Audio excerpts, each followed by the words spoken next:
I want to go into the situation you're in, right? You have a small child, you don't have a job, financially, you're not in a good place.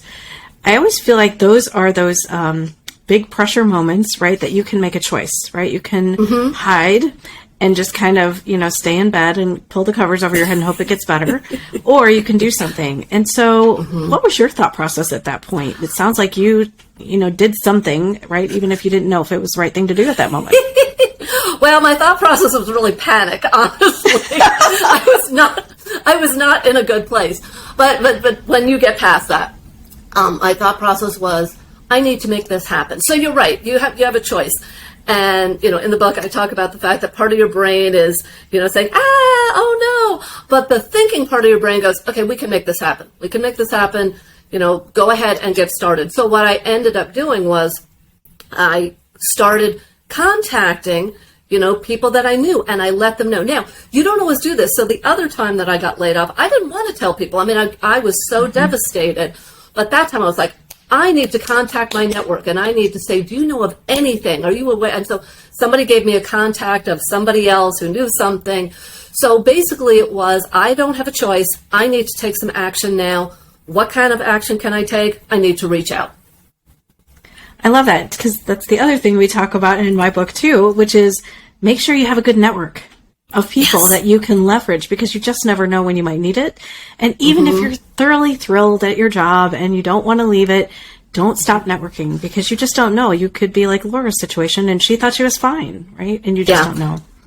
I'm so glad you said that, because one of the things that I always say is, what tends to happen is when we have a job loss, we reach out to people. And so people would always reach out to me when they had a job loss, and I always helped them. But let me tell you what, the people I helped more, the people I helped quicker, were the people that I had been networking with already. So exactly. I always say network before you need it. So if you've already been networking with me, or you connected with me maybe a month ago or whatever, and now you contact me and say, Laura, I need a new job, you bet I'm going to be working with you. And also now I am thinking, hey, in a couple of months, I might be the one connecting with you. So connect early. Yes, totally agree.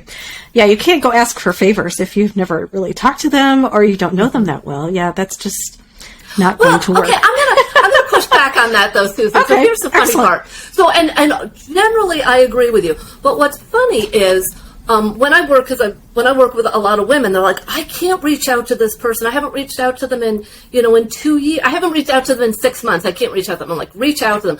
And then I remember when I coach men, the men are like, I worked with this guy 10 years ago. And I remember one guy I worked with, literally, it was like 11 years previously, and he reached out to me for a favor, and I thought, I would never have done that. I'm going to learn from that. That even though it is not the best thing, if you haven't reached out to somebody in 11 years, reach out to them. What's it going to hurt? And maybe this will start something new. So in terms of this situation happening, right, you mentioned, you go through shame. You may not want to go out, talk about it. You may not want to tell anybody. And how do you help them move past that to get out, like kind of get on the saddle again, right? Get back out there and start to have conversations to find something. Yeah. So I have sort of a 3-part model, and I'll just real briefly go through it.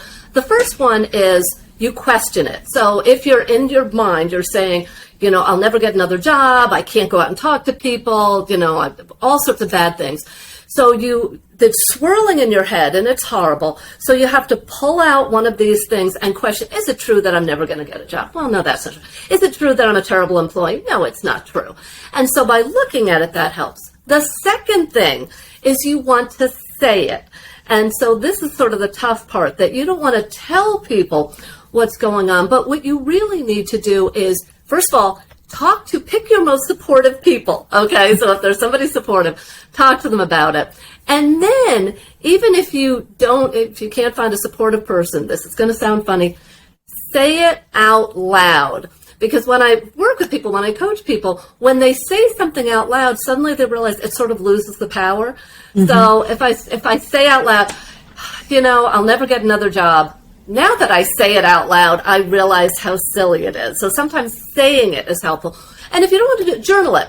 So write it down, and journaling doesn't mean you're a writer and it has to be perfect. It just means to throw the things in your head onto something. So the idea is to get it out. somehow. Either it's to supportive people, it's on a piece of paper, or on your computer, or you've said it out loud. And then the final part is rewrite it.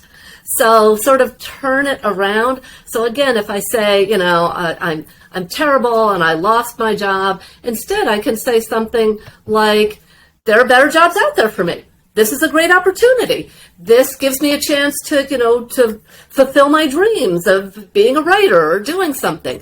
So if I go from bad Laura, this is terrible, to thinking about it and questioning it and then coming up with something totally different, turning it around, now I'm feeling better about it. And now it's easier for me to go out and we call it to get away from the armadillo mode. Armadillos basically, they have a hard shell, and so they sort of put themselves in a ball. And so you have to get out of that armadillo mode and open yourself up and be able to talk to people and get suggestions and get help from them.